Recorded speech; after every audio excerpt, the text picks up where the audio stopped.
Can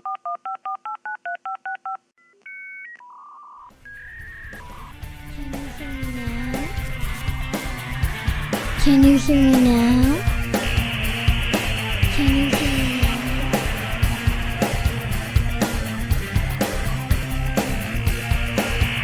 ScreamingBox Technology and Business Rundown! Welcome to the ScreamingBox Technology and Business Rundown podcast. Today we're going to be discussing the Facebook controversy, internet addiction, and Tesla. So I have with me Botond. And between us, we're just going to have a good conversation today about those things. So let us start off with Facebook. Facebook's been in the news a lot for many different reasons, mostly because they had a whistleblower testify to the U.S. Congress about how Facebook is destroying society. And some of the things that they were talking about is that Facebook is based on a kind of an algorithm that promotes hate and division and disinformation. And so maybe we can kind of talk a little bit about that. The part that is most controversial in this is that Facebook has an algorithm. And this algorithm, although it is Facebook's, the concept of it is used a lot within people building communities and making digital products and apps that are based on a community. And that concept is the posts or the content that people post on these platforms, the most popular content, the ones that get the most reactions, the most comments, are the ones that are promoted by the platform to make it so that as many people as possible see those, that their popularity just keeps gaining and gaining, and the algorithm helps promote them because they keep getting more comments and reactions. The problem is that the content that generates those things tend to be very, divisive or argumentative content. Botond, what do you think about this algorithm concept, and is it really something that's going to destroy society? Well, Dave, I would say that society will always be destroyed by society. It's how it's always been since the dawn of time. I mean, the whole purpose of the human race, you could say, is to, well, I don't want to go too dark here, but by definition, our race is pretty divisive and pretty argumentative. So in a way, this algorithm, all it does, it mimics basic human behavior. The only thing I can see an issue with is it doesn't really mimic the ideal behavior that we once dreamed of. I mean, I don't know about you, but I'm a huge fan of old school Star Trek, where people honestly believe that in the future we can put away all of our differences, work together towards greater goals, and just abandon the concept of money, for example, entirely. And that's not really a great way to promote yourself on a platform like this. And we have seen it many times over. There are so many people on these platforms, and not only Facebook, but also on YouTube, Twitter, wherever. So many creators or influencers start out saying that capitalism is evil and communism is the best. The only reason it haven't worked because it's not real communism. I know how it goes, but in the end, once they get the taste of that nice sponsorship money and that internet fame, suddenly they don't think that money is so bad as it used to be when they were poor. So I guess it's not really the algorithm's fault. It's more of a choice by each and every one of us that we make every single day, along the lines of the content we consume. But not only the content we consume, but also the content we create. So I would actually think that there has been a significant reduction to misinformation or hate speech compared to what it used to be. I mean, I grew up just on the edge of when the internet became reality. And I still remember the time when it was perfectly normal to be the most hateful, bitter, racist, sexist, whatever person. That was the norm. That used to be the norm before all of these social platforms came about. So even though I do see that obviously this is not what we want, we do not want to promote hate speech, misinformation, or whatever, I'm also in a unique position, but I think you would be in an even more unique position since you've lived longer in the internetless age than I have. And I mean, we both can still remember what the world used to be like, and now it's not okay to to be like that anymore. And it's also audience. So like, I use Facebook. For me, Facebook is more about finding articles that are informative or in something that I'm interested in. Like, I really like Star Trek, and so I actually belong to a Star Trek Facebook group of original series, and so they sometimes write articles or say things that are interesting from that perspective. And I'll put it on my Facebook news feed, so later when I have a break, I can read the full article. And you know, I put stuff up, mostly articles that are about personal stuff. I don't really comment a lot on stuff, so everyone uses Facebook differently. I can tell you, definitely during the last presidential election, I saw some really divisive posts and a lot of false information from every side. And as to whether Facebook has cleaned that up, there's a debate. One of the things that has come out is Facebook is focusing on cleaning up false information, mostly on English language. But a lot of the Spanish side of Facebook, which is, you know, most of Facebook's users are outside of the United States, let alone the English-speaking world. Those posts are not being policed or looked at or even considered. Oh yeah. You know, so I can confirm. Yeah. Like, I don't. You really don't want to experience Hungarian Facebook. It's it's on a different level. I bet. And so that's really an issue because, you know, it goes into this concept, you know, their argument is free speech, right? That if you want to say that the sky is green and butterflies are all brown, you should be able to say it, even though that isn't the reality. You have the right to say it. On the other hand, if you say a piece of content that is false and you're spreading something that's false to manipulate other people, you know, that's not honest, and that should be, for a better word, censored. But then you get into the question, who decides what is that content, right? Who decides what is really fake content and false content, and how do they go through a process to determine, yes, this is false information, right?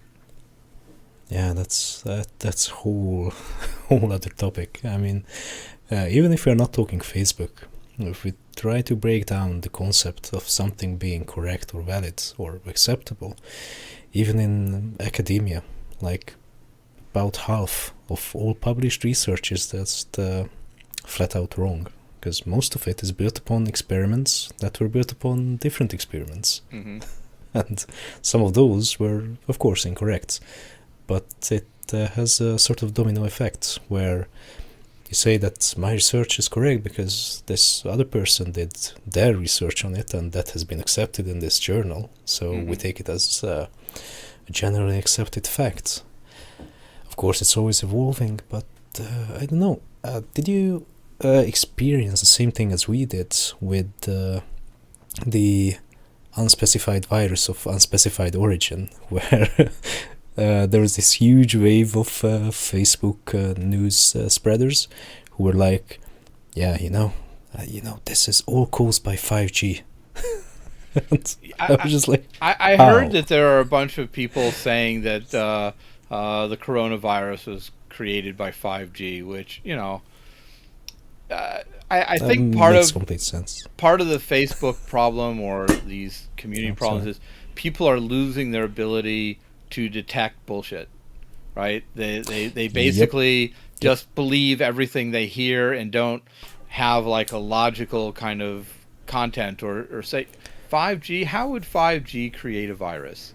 How would radio waves create a virus? And they don't think to themselves, well, logically it doesn't make a lot of sense. They just say, oh yeah, well, it sounds good to me, right? I mean, And Dave, technically it's possible, but like, can you imagine the amount of resources that someone would have to put into this technology to form a virus with purely radio waves? Like, I think people are losing their ability to think about the information they hear, and they've just gotten lazy and come into this concept that whatever you read on the internet is true, if it aligns with your belief.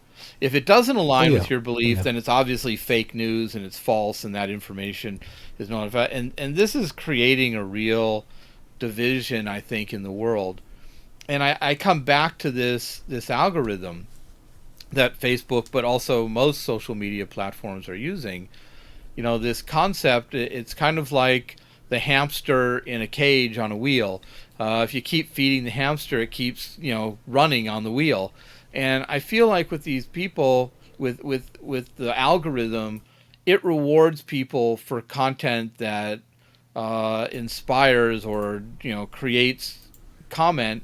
And so people, instead of saying something nicely or gently or factually, just make these really bold, false statements, exaggerated statements in order to get people's attention and to get, you know, viewers. And for that reason, I have a problem with that concept. And the question then becomes, okay, if these social media platforms wanted to do something different, instead of promoting the content that gets the most reaction, what would they do? What would be the solution, right?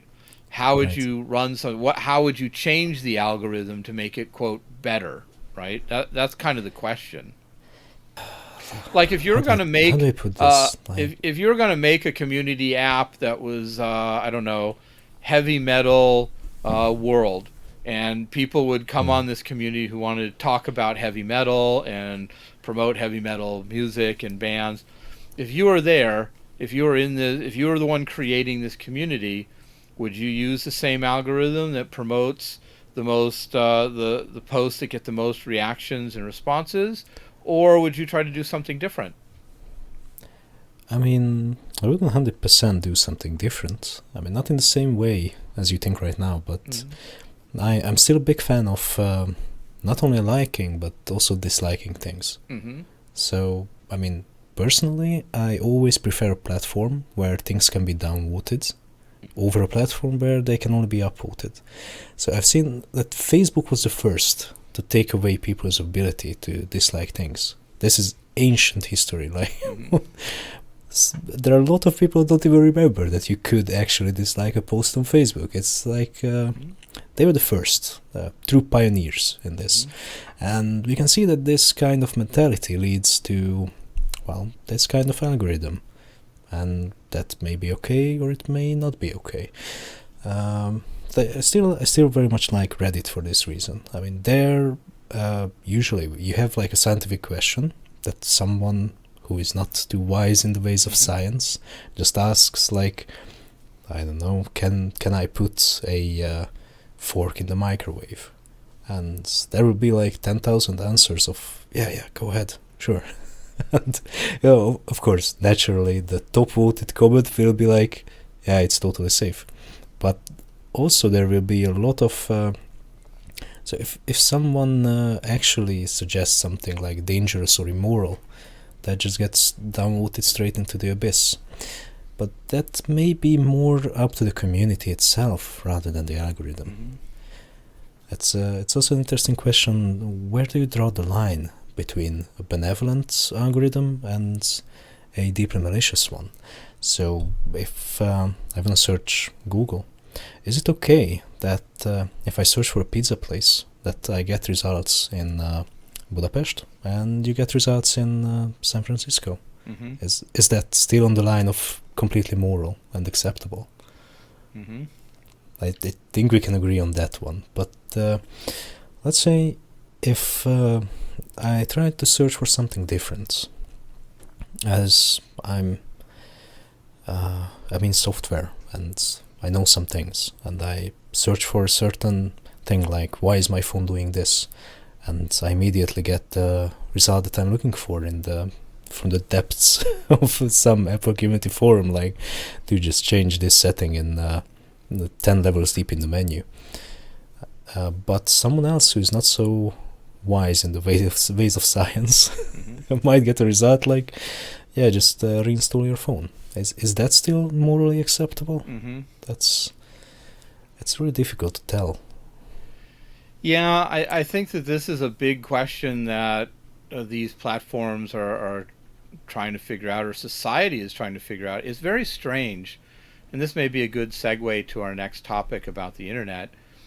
It's very strange that our society is now shifting globally. Global society is shifting where information is coming from the internet, and that information is based not necessarily on data, but on opinion, right?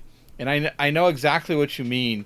When I have an issue in my life or a problem or something I need to solve, one of the first places I go to is the internet, and I go on a search engine, and there's a bunch of them, and I just type in, what is the tallest mountain in the world? And it's really funny because no matter what question you put in, you're getting answers from society. And some of them are fact-based, where they say it is this mountain and it is this many feet tall. And somebody may also say it's Mount Star Trek. Mount Star Trek is the tallest mountain in the world. And, it may get promoted. You may actually see it on your Google feed or whatever search you use. And some people actually will take that as a piece of information and say, oh, okay, yeah, because they don't know, right? And they're trying to find an answer.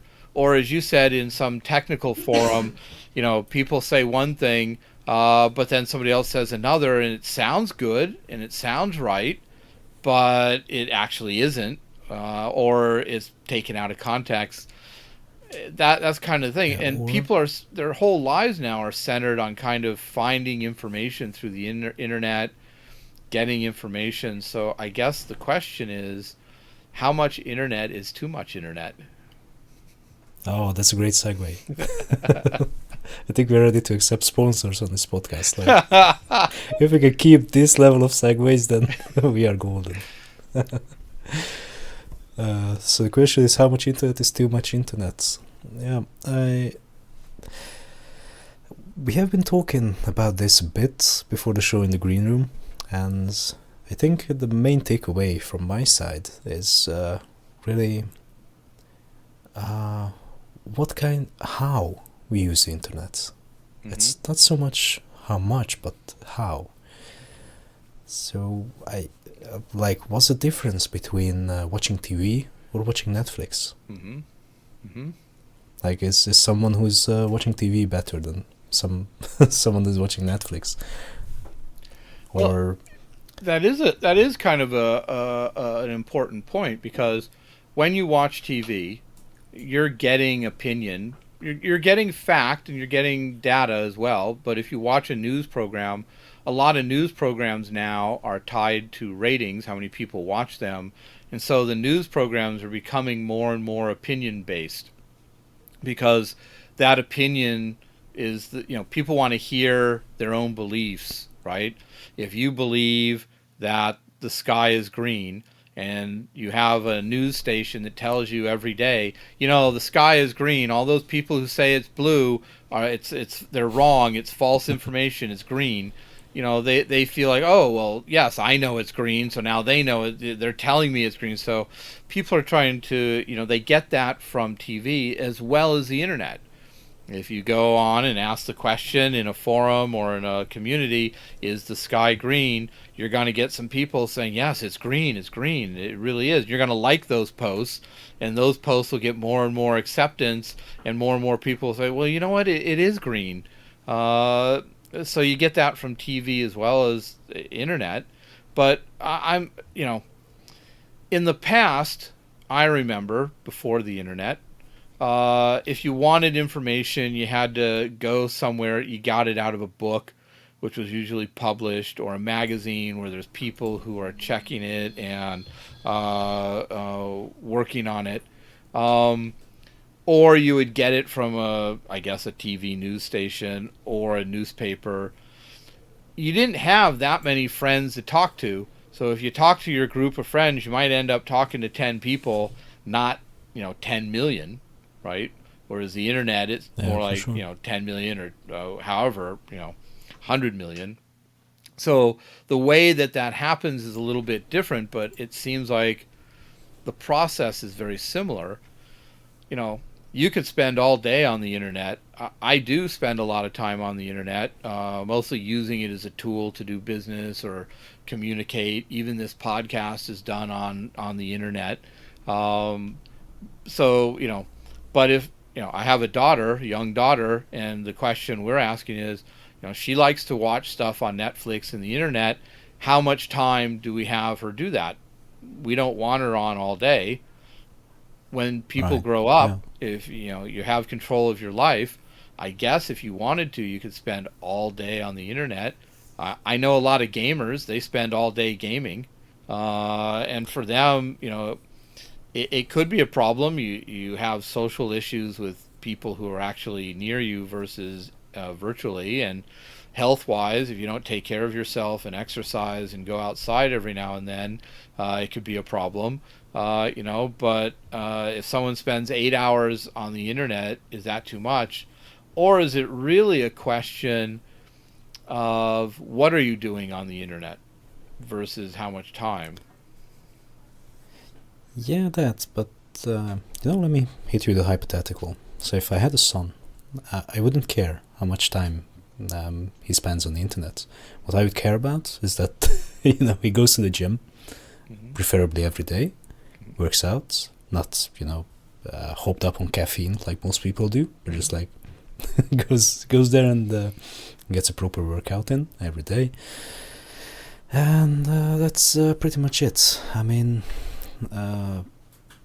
school, I don't know. I don't really have an opinion on it, or I would prefer not to share. But in any case, what I'm saying is, eventually, everything is going to be on the internet. I mean, it already is. Like, this is the world we live in. Like, everything is already on the internet. I mean, you want to watch movies? Netflix. You want to watch a news program? YouTube. Or you want to ask some people about something generic, Quora, or whatever else. You want to check out a map, Google Maps. So you want to talk to somebody, Skype or Discord. And it just, it is what it is.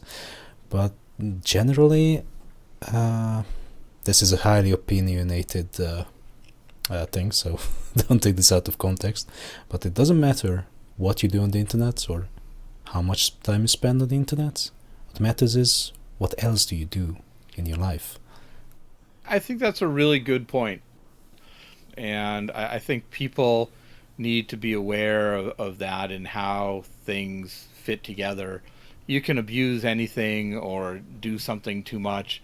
I think for the internet, you have to find your balance, and in times of Corona, it's hard to have personal relationships to begin with. So everything's over the internet, everything's virtual. But hopefully that changes, and people will be able to meet better and go out and be safe. But I really think that it's how you use the internet or how it fits into your life that really matters versus how much you use the internet. And everybody gets to figure that one out. All right. Well, I do like to do the last topic of the day. just because it's kind of part of technology and part of this. Tesla just got evaluated as a $1 trillion business, which is quite large. And Tesla is becoming very interesting. They've chosen a business model that they're doing all kinds of things. So they have solar, they have battery powered, they have electric cars. The reason their evaluation is so high is that electric vehicles now are becoming basically what they think the majority of cars and motor vehicles will be in the next 10 years. I read something like they're estimating that EVs will be about 50% of all the vehicles on the road in about 10 years. I don't necessarily agree with that 100%, but I can understand why people would think that that's a path that it's taking. And Tesla is a brand that is so associated with electric vehicles, but again, they're also, electric vehicles are nice, but if you have solar to charge them, they become nicer. And the fact that Tesla is also doing solar as well as energy storage, which is just as important. I have neighbors that have the complete package. They have a Tesla car, a Tesla solar on their roof, and a Tesla Powerwall battery on their house. And for them, they're very happy with that kind of ecosystem. But it's going to be interesting to see if there are companies, and particularly the automotive companies, that will be able to challenge Tesla in this market. Yeah, I mean, the only company that can really challenge Tesla at this point, Yeah. does it on a regular basis, is our old pal Jeff, so Amazon. Mm-hmm. But they have a wildly different business structure. I mean, both companies are just different in every possible way. I'm just so jealous of people. I'm going to be brutally honest here. I'm so jealous of people who got their brand new Tesla, their solar roof, their power wall, their everything. It must be lovely. And that brings me to the point that Tesla, their business is selling dreams. They're not selling products. Mm-hmm. And they have not been selling products from the beginning. They always sold dreams to people. And if we go back far enough, they saw the dream of being able to drive an electric car throughout, from the East Coast to the West and back. That was one of the original dreams that they peddled. The next one that I can distinctly remember is the Tesla Robotaxi. Yeah. Musk even said that it's madness to buy anything but a Tesla, because why would you buy anything else when you can have a Robotaxi that earns you money? Yeah. And I mean, I don't want to sound like I don't like Tesla.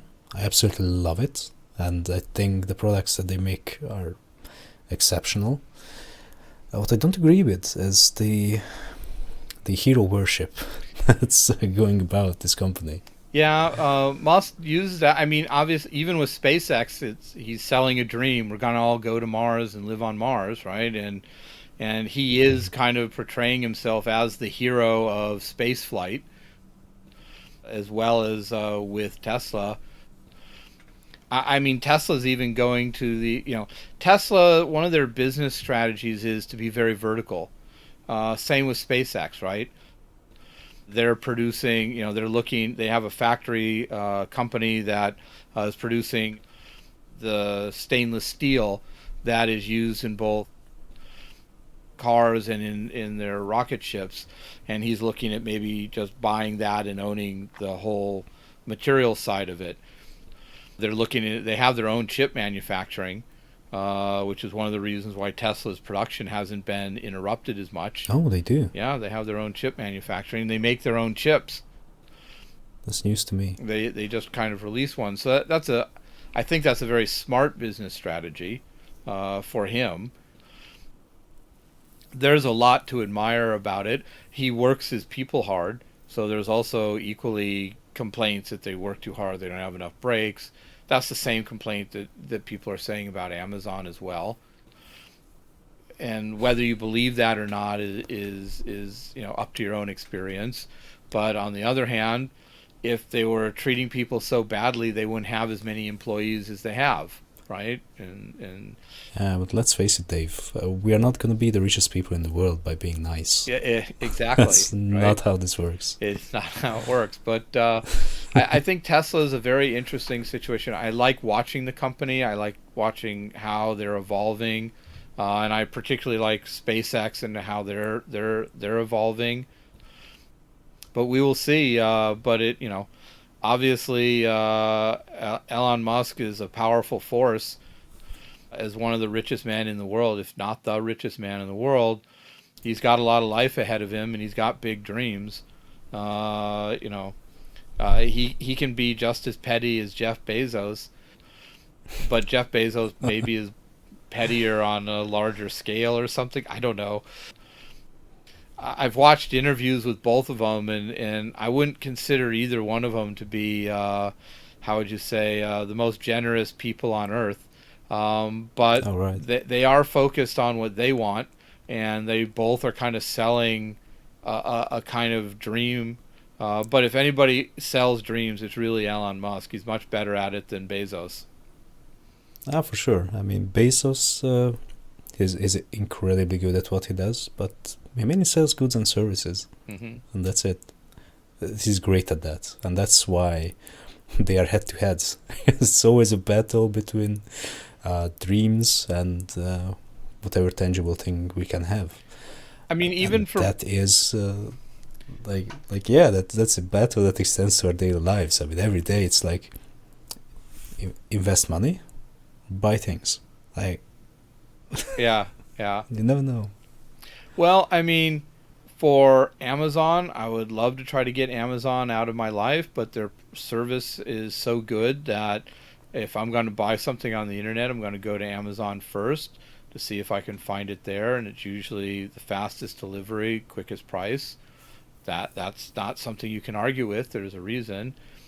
Tesla, I happen to like my car, which is not, an electric vehicle, and it's probably going to last another 10 or 15 years. I'm happy with my V6 engine, and we have LED lights in our house, and we conserve water, so we do what we can for the environment. But I'm going to keep driving my gasoline car, and even though we have solar on our house, I'm not in a hurry to have an electric vehicle. But I know that a lot of people are, and I'm seeing even in my own neighborhood the amount of electric vehicles that people are getting. So I think that's going to be the future. Oh, yeah, I mean, me too. I would love to get an electric car. I mean, don't get me wrong, I love my car. It's been working perfectly fine for 30 years. It's probably got another 30 in it, easily. But still, electric is like a whole different beast. Just it is. I mean, it's like the torque, man. It's crazy. Like, just had a chance to try the Hyundai Kona, which is arguably a much worse car than any Tesla on the market, even like a PD65 from so many years ago. But still, it is just such a huge improvement on any other car I've ever tried. Like, we have this car sharing service here. I'm sure you are swimming in car sharing services too. And I had the chance to try out the new BMW CLA SB shooting brake, something like that. And then 2 days later, I tried this Hyundai Kona, which is basically same year, same price range, but electric. And it's no contest. To be honest, there's like no contest between the two. Personally, for me, the range has never been an issue. So even I would be fine with first-gen Tesla. So what do I do every day? I go to the gym and I come back from the gym. Maybe go shopping every once in a while. But that's it. Anything, if I have to go far, that's always by air. I mean, I'm not gonna drive for 12 hours. That's ridiculous. So what do you think about the driving experience side of things? Like, have you tried the Tesla? I've driven in a Tesla Model 3. Nice. It's a nice experience. I agree. The torque is really nice. It's reasonably comfortable car. But I like the feel of the engine, making noises and the way a combustion engine drives. Not for speed, but just in feeling. I have a 6-speed Mini as well, and I love driving that car just because it's like driving a go-kart. It doesn't have luxury. It rattles. It makes a lot of noise. You can feel every input in the gas pedal. It's just a different experience. I can really understand why people like electric cars, and I'm not saying I will never have one, but my gas engine cars, I'm going to let them die their natural death and keep them running as long as possible. And then at that point, when I have to get a new car, I would consider an electric car, and I look forward to the ones that will be out there in 10 or 15 years. You know what's the fun thing about what you just said? That it sounds like environmentally an unresponsible thing to do, or irresponsible thing to do. Mm-hmm. But being real and looking at the numbers, it's way more environmentally friendly to just use your car for 30 or 50 more years than to buy an electric now. Yeah. It's just the process of making them is so insanely polluting. I think you and I both are waiting for the genesis of electric auto, so to say, when we can finally have some proper solid state batteries. Mm-hmm. Yeah. But that seems so far away. Yeah. It's kind of like fusion. Like It is. Fusion is always 30 years away. Solid state batteries are always 5 years away. They've been 5 years away 20 years ago. They are 5 years away now. Mm-hmm. Fusion has been 30 years away 100 years ago, and it's still 30 years away now. So I don't know what's going on with these industries. I mean, it would be great to talk with somebody who actually knows what's going on. Well, we will try to get someone like that on our podcast in the near future. But anyways, Botond, this has been a great discussion, and I look forward to our next podcast. Thank you, Dave. In the next month. And until then, let's have a great day and enjoy technology and business. Thank you very much for taking this journey with us. Join us for our next exciting exploration of technology and business in the first week of every month. Please help us by subscribing, liking, and following us on whichever platform you're listening to or watching us on. We hope you enjoyed this podcast, and please let us know any subjects or topics you would like us to discuss in our next podcast by leaving a message for us in the comment sections or sending us a Twitter DM. Till next month, please stay happy and healthy.